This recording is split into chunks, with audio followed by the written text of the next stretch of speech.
औज़ुबिल्लाहि मिनश्शैतानिर्रजीम बिस्मिल्लाहिर्रहमानिर्रहीम। शुरू अल्लाह के पाक नाम से जो बड़ा मेहरबान और निहायत रहम करने वाला है। सामीन मोहतरम, आज की इस मुकद्दस वीडियो में कातिबे वही हजरत अबू बकर सिद्दीक रजी अल्लाह तआला अन्हु के बारे में बयान किया जाएगा। आपसे इल्तमास है कि वीडियो को आखिर तक मुकम्मल मुलाहिजा करें। कातिबे वही या कातबीने वही एक इस्लामी इस्तिलाह है जिसका इतलाक उन सहाबा कराम रजी अल्लाह तआला अन्हुमा पर होता है जिन्होंने हजरत मोहम्मद सल्लल्लाहु अलैहि वसल्लम की हयात मुबारका में वही को लिखा या मदवन किया। कातबीने वही की तादाद के ज़मन में तारीखी कुतब में खासा तजाद पाया जाता है। बाज़ मौरखीन ने उनकी तादाद 16 बताई है, जबकि बाज़ ने 42 अफराद का जिक्र किया है। ओहदे नबी सल्लल्लाहु अलैहि वसल्लम में असल मदार तो हिफ्ज़े कुरान मजीद ही पर था, लेकिन साथ साथ हुजूर अकरम सल्लल्लाहु अलैहि वसल्लम ने किताबत कुरान का भी खास एहतमाम फरमाया। उस दौर में जबकि लिखने पढ़ने के वसाइल बहुत कम थे, सहाबा कराम रज़ी अल्लाह अन्हुम ने बड़ी दिलचस्पी से किताब सीखी और सिखाई भी। बाज़ अहले फन को खिदमत नबी सल्लल्लाहु अलैहि वसल्लम में रहकर वही इलाही की किताबत का शर्फ हासिल हुआ। बाज़ ने वही की किताबत फरमाई, बाज़ ने अहादीस लिखी, तो बाज़ ने दस्तावेजात और बाज़ ने अहकाम ज़कात फरामीन नबी सल्लल्लाहु अलैहि वसल्लम की किताबत की और उनकी तादाद बहुत ज्यादा थी। आप सल्लल्लाहु अलैहि वसल्लम ने बहुत से सहाबा रिज़वानुल्लाह अजमाइन को इस मकसद के लिए मुकर्रर फरमाया हुआ था, जो हस्बे जरूरत किताबत वही के फराइज सर अंजाम देते थे। इस जमाने में चूंकि अरब में कागज कम याब थे, तो किताबत वही के लिए खजूर की शाखें, पत्थर की सीलें, चमड़े के पारजे और जानवरों की हड्डियां भी इस्तेमाल की गईं। लेकिन ये तय है कि पूरा कुरान करीम आप सल्लल्लाहु अलैहि वसल्लम की निगरानी ही में लिखकर महफूज कर लिया गया था।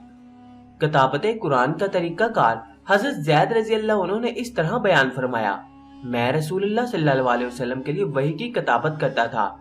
जब आप सल्लल्लाहु अलैहि वसल्लम पर वही नाजिल होती तो आप सल्लल्लाहु अलैहि वसल्लम सख्त बोझ महसूस करते, जिसमें अतहर पर पसीने के कतरे मोतियों की तरह ढलकने लगते। फिर आपसे ये कैफियत खत्म हो जाती तो मैं मोंढे की हड्डी या किसी और चीज का टुकड़ा लेकर खिदमत अक़दस सल्लल्लाहु अलैहि वसल्लम में हाजिर होता। आप सल्लल्लाहु अलैहि वसल्लम लिखवाते रहते, मैं लिखता जाता, यहाँ तक कि लिखकर फारिग हो जाता। कुरान के नकल करने के बोझ से मुझे ऐसा महसूस होता जैसे मेरी टांग टूटने वाली हो और मैं कभी चल नहीं सकूंगा। बहरहाल जब मैं फारिग होता तो आप सल्लल्लाहु अलैहि वसल्लम फरमाते, पढ़ो। मैं पढ़कर सुनाता। अगर इसमें कोई फरोगुजाश्त होती तो आप सल्लल्लाहु अलैहि वसल्लम इसकी इस्लाह फरमा देते और फिर इसे लोगों के सामने ले आते। किताबत वही का काम सिर्फ हजरत ज़ैद बिन हारिस रज़ी अल्लाह अन्हु के सुपुर्द ही ना था, बहुत से सहाबा रिज़वान अलैहि अजमाइन ने यह खिदमत सर अंजाम दी।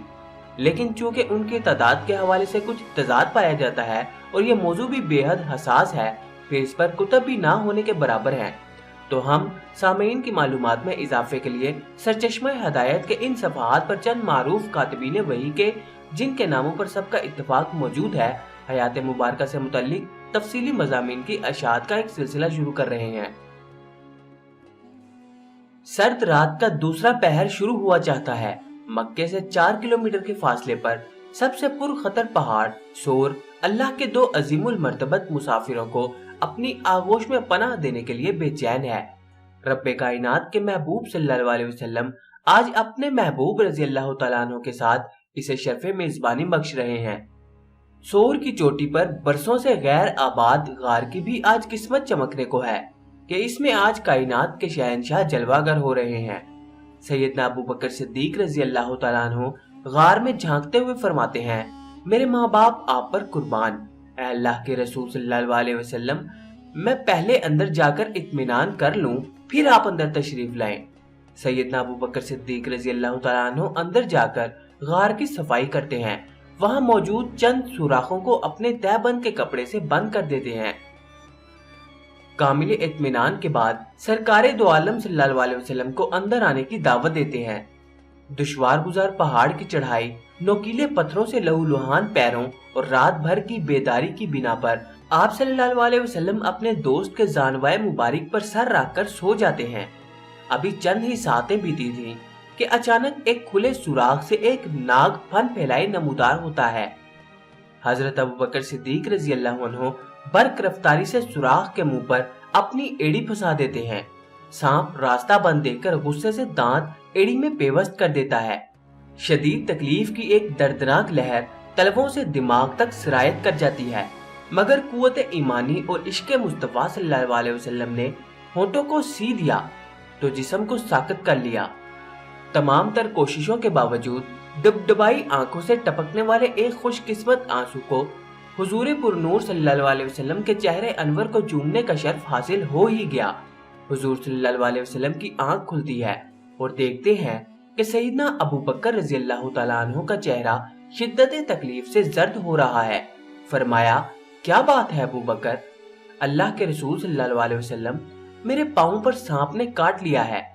یہ سن کر نبی مکرم صلی اللہ علیہ وسلم حضرت ابوبکر رضی اللہ عنہ کی ایڑی پر اپنا لعاب دہن لگاتے ہیں، جس سے نہ صرف زہر کا اثر زائل ہو جاتا ہے بلکہ درد بھی ختم ہو جاتا ہے۔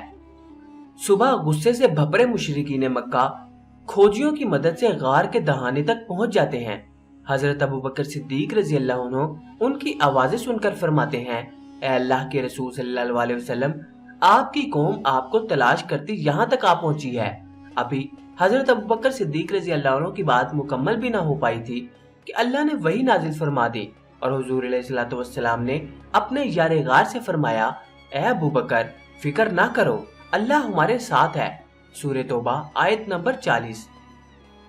ادھر اللہ کی شان کریمی دیکھیں کہ مشرکین غار کے دہانے پر کھڑے ہیں۔ سرکار دو عالم صلی اللہ علیہ وسلم سے فاصلہ صرف چند گز کا ہے، لیکن غار کے منہ پر تو مکڑی کا برسوں پرانا جال ہے اور ببول کے درخت کی جھکی شاخ نے اندر جانے کا راستہ بند کر دیا ہے۔ جنگلی کبوتروں کا گھونسلہ اور انڈے بھی ہیں، چنانچہ مایوس ہو کر واپس پلٹ جاتے ہیں۔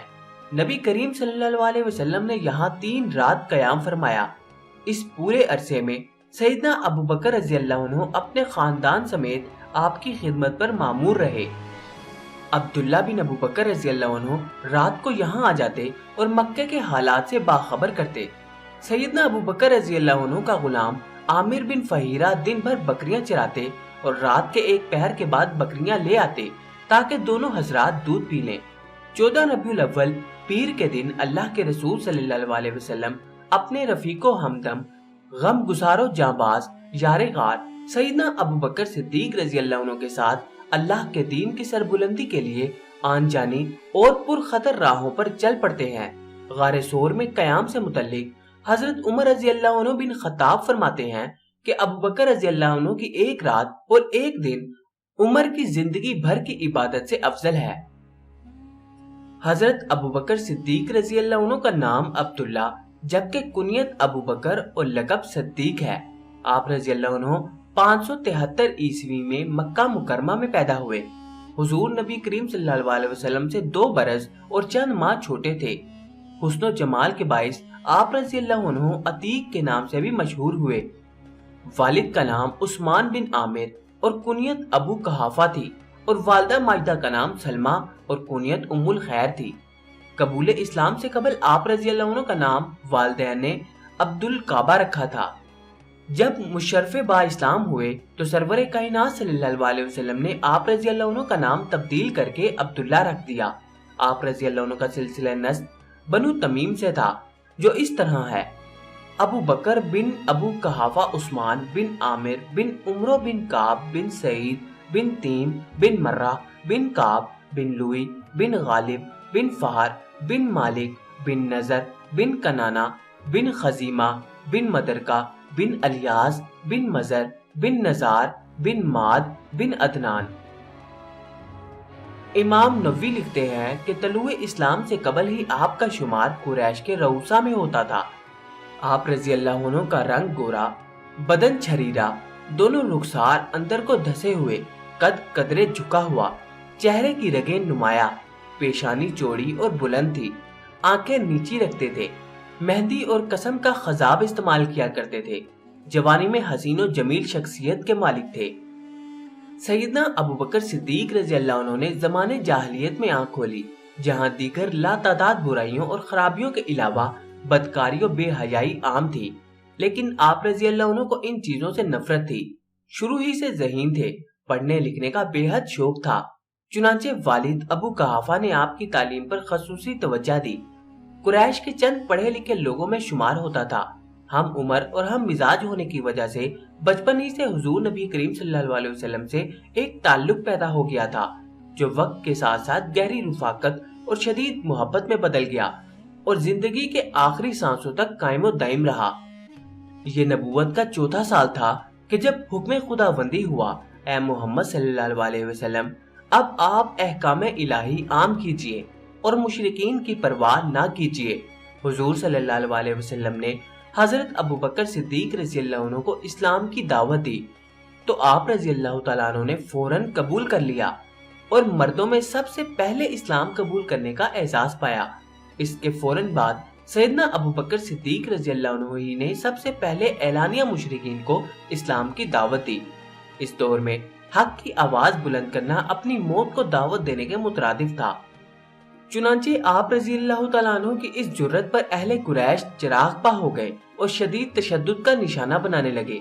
जब अल्लाह के रसूल सल्लल्लाहु अलैहि वसल्लम को तशद्दुद का निशाना बनाया जाता, पत्थरों से जख्मी किया जाता, गले में रस्सा डालकर बाजारों में खींचा जाता, तो ऐसे में सैयदना अबू बकर सिद्दीक रज़ी अल्लाह अन्हु आपकी मदद को पहुंचते, मुशरिकीन से झगड़ा करते, खुद भी मुशरिकीन के तशद्दुद का निशाना बनते, लेकिन नबी सल्लल्लाहु अलैहि वसल्लम का साथ ना छोड़ते, साए की तरह हर वक्त आपके साथ रहते। नबूवत के बाद सिद्दीकियत ईमान का आला दर्जा है।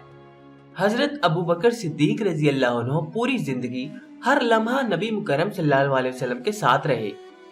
बासत से पहले भी और बाद में भी नबी करीम सल्लल्लाहु अलैहि वसल्लम की पूरी जिंदगी खुली किताब की तरह आप रज़ी अल्लाह तआला अन्हु के सामने थी।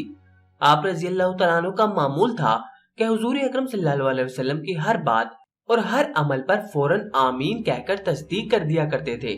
कुफारे मक्का ने जब आप रज़ी अल्लाह तआला अन्हु से नबी करीम सल्लल्लाहु अलैहि वसल्लम के मेराज के वाक़े का जिक्र किया, तो आप रज़ी अल्लाह अन्हु ने फरमाया कि अगर ये अल्लाह के रसूल का फरमान है तो मैं इसकी तस्दीक करता हूँ।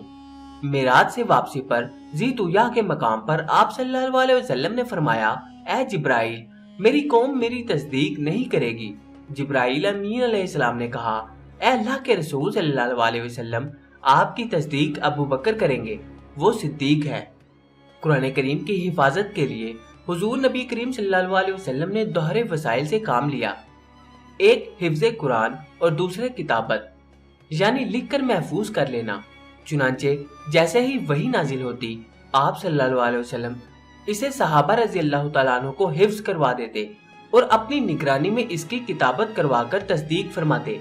ज़माना जाहिलियत में अरबों में लिखने पढ़ने का रिवाज आम ना था, लिहाजा इब्तदाई ज़माने में जो अशखास मुसलमान हुए, इनमें लिखने पढ़ने वाले कम थे। सैयदना अबू बकर सिद्दीक रज़ी अल्लाह अन्हु लिखना पढ़ना जानते थे। अल्लाह के रसूल सल्लल्लाहु अलैहि वसल्लम ने दीगर सहाबा रज़ी अल्लाह तआला अन्हु के साथ आप रज़ी अल्लाह अन्हु को भी वही की किताबत की जिम्मेदारी अता फरमाई। तबकातुल कुरा ला बिन अल जज़री रज़ी अल्लाह अन्हु और मनाहिलुल उरफान में आप रज़ी अल्लाह तआला अन्हु की किताबत वही होने की सराहत मौजूद है। कुरान करीम की तदवीन सैयदना अबू बकर रज़ी अल्लाह तआला अन्हु का बड़ा कारनामा और उम्मत मुस्लिमा पर एहसान अजीम है। जंग यमामा में 70 से जायद हफ्फाज़ो कुरान शहीद हो गए थे। चुनांचे कुरान को किताबी सूरत में यकजा करके महफूज करना वक्त की अहम जरूरत थी। सैयदना उमर फारूक रज़ी अल्लाह तआला अन्हु ने हजरत अबू बकर सिद्दीक रज़ी अल्लाह तआला अन्हु को मशवरा दिया कि जल्द अज जल्द इस काम को मुकम्मल किया जाए। हजरत अबू बकर रज़ी अल्लाह तआला अन्हु ने हजरत ज़ैद बिन साबित को यह जिम्मेदारी सौंपी। हजरत ज़ैद रज़ी अल्लाह तआला अन्हु कहते हैं कि शुरू में तो मुझे तामुल रहा, लेकिन फिर अल्लाह की रजा से कुरानी आयात को तलाश करके जमा करने का काम शुरू किया, जो मुझे मुख्तलिफ लोगों और सहाबा रज़ी अल्लाह तआला अन्हु से ऊंट, बकरियों के शानों की हड्डियों, दरख्तों के पत्तों और चमड़े के टुकड़ों पर लिखी हुई मिली। मैंने ये सब जमा करके हजरत अबू बकर सिद्दीक रज़ी अल्लाह अन्हु की खिदमत में पेश कर दी। अबू याला हजरत अली रज़ी अल्लाह तआला अन्हु का कौल नकल करते हैं कि कुरान शरीफ से मुतल्लिक सबसे ज्यादा अजर हजरत अबू बकर सिद्दीक रज़ी अल्लाह तआला अन्हु को मिलेगा, क्योंकि आप ही वो शख्स हैं जिन्होंने अव्वलन कुरान शरीफ को किताबी सूरत में जमा किया। इमाम इब्ने हज़्म ने लिखा कि हजरत अबू बकर रज़ी अल्लाह तआला अन्हु के जमाने में कोई शहर ऐसा ना था जहां लोगों के पास कुरान मौजूद ना हो। سیدنا ابو بکر صدیق رضی اللہ تعالیٰ عنہ تمام صحابہ کرام میں سب سے زیادہ سخی تھے۔ حضرت ابو ہریرہ رضی اللہ تعالیٰ عنہ روایت کرتے ہیں کہ رسول اللہ صلی اللہ علیہ وسلم نے فرمایا، جتنا نفع مجھے ابو بکر کے مال نے دیا اتنا کسی کے مال نے نہیں دیا، میرے اوپر کسی کا احسان نہیں رہا، سب کا اتار دیا۔ البتہ ابو بکر رضی اللہ تعالیٰ عنہ کا میرے اوپر احسان اتنا بڑا ہے کہ اس کا بدل قیامت کے روز اللہ ہی عطا کرے گا۔ اور یہ حضرت ابو بکر صدیق رضی اللہ تعالیٰ عنہ ہی تھے جنہوں نے غزوہ تبوک کے موقع پر اپنے گھر کا پورا مال و اسباب لا کر حضور اکرم صلی اللہ علیہ وسلم کی خدمت میں پیش کر دیا۔ حضور صلی اللہ علیہ وسلم نے پوچھا، اے ابو بکر، اپنے اہل و عیال کے لیے بھی کچھ چھوڑا ہے؟ تو حضرت ابو بکر رضی اللہ تعالیٰ عنہ نے جواب دیا، ان کے لیے اللہ اور اس کا رسول صلی اللہ علیہ وسلم ہی کافی ہیں۔ حضرت ابو بکر صدیق رضی اللہ تعالیٰ عنہ صاحب ثروت تھے، اللہ نے مال و دولت سے خوب نوازا تھا۔ مجبور بے کس غلاموں کو آزاد کروانا ان کا محبوب مشغلہ تھا۔ حضرت بلال رضی اللہ تعالیٰ عنہ پر ان کا مالک امیہ بن خلف تپتی دھوپ میں گرم ریت پر لٹا کر ظلم و ستم کے پہاڑ توڑتا تھا۔ آپ رضی اللہ عنہ نے اسے منہ مانگی رقم دے کر حضرت بلال حبشی رضی اللہ عنہ کو آزاد کروایا۔ اس کے علاوہ آپ نے دار اسلام میں داخل ہونے والے سینکڑوں افراد کو آزاد کروایا، جن میں ضعیف، بوڑھی عورتیں، نوجوان اور کم عمر بچے بھی شامل تھے۔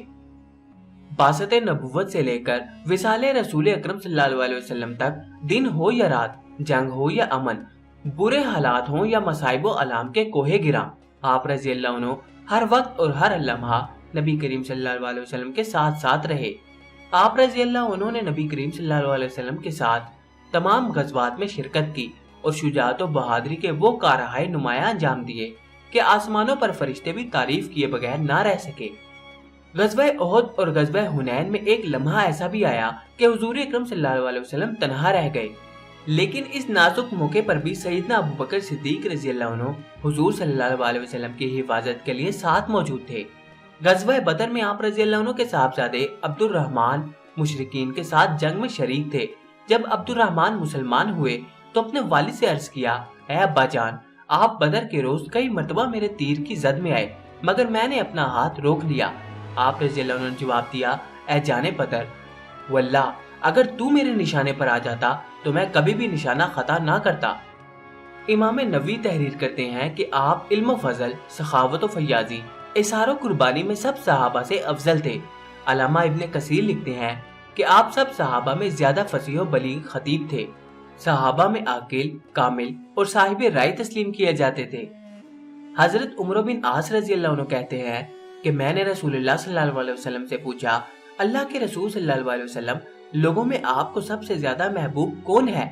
آپ صلی اللہ علیہ وسلم نے فرمایا، عائشہ۔ پھر میں نے پوچھا، مردوں میں سب سے زیادہ محبوب کون ہے؟ حضور نے فرمایا، عائشہ کے والد ابو بکر۔ رسول اللہ صلی اللہ علیہ وسلم نے صدیق اکبر کو اپنی زندگی ہی میں اپنا نائب بنا دیا تھا، نماز میں بھی اور حج میں بھی۔ 9 ہجری کو اسلام کے پہلے حج کے موقع پر حضور اکرم صلی اللہ علیہ وسلم نے حضرت ابو بکر رضی اللہ تعالیٰ عنہ کو حاجیوں کا امیر بنا کر مکہ روانہ کیا۔ وصال سے قبل مرض الموت میں شدت کی وجہ سے نبی کریم صلی اللہ علیہ وسلم نے حضرت عائشہ رضی اللہ عنہ سے فرمایا کہ ابو بکر سے کہو نماز پڑھائیں۔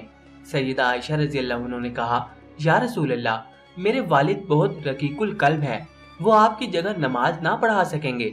لیکن چونکہ حکم رسول اللہ صلی اللہ علیہ وسلم تھا، چنانچہ سیدنا صدیق اکبر رضی اللہ عنہ نے پہلی نماز عشاء کی پڑھائی، پھر وصال کی صبح تک 17 نمازوں کی امامت کرائی۔